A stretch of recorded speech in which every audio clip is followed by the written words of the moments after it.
වනාන්තරය තුළ නිදහසේ සැරිසරමින් සිටි එරට ජාතික වස්තුවක් බවට පත්වී ඇති ලෝකයේ විමසීමට ලක් වූ අහමඩ් එවන් තත්ත්වයකට පත් වූ එකම අප්‍රිකානු ඇතාවේ.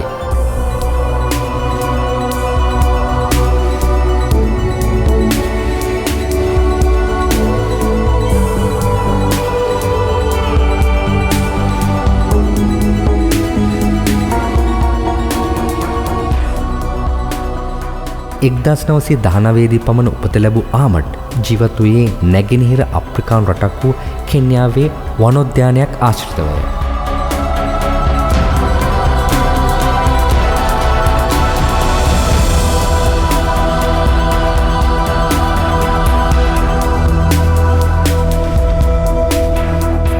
අරාබි මූලාශ්‍රයකින් හෙබී උගේ නම ප්‍රශංසාවට ලක් වූ තැනැත්තා යන අරුතදී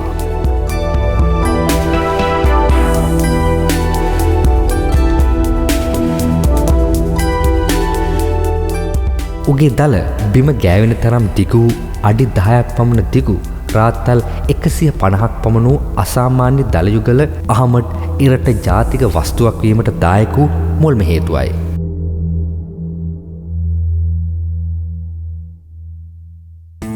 මෙවැනි අලුත් වීඩියෝ බැලීමට අපව සබ්ස්ක්‍රයිබ් කරන්න. බෙල් සලකුණ ක්ලික් කර අලුත් වීඩියෝ දාපු ගමන් දැනගන්න. iFocus.lk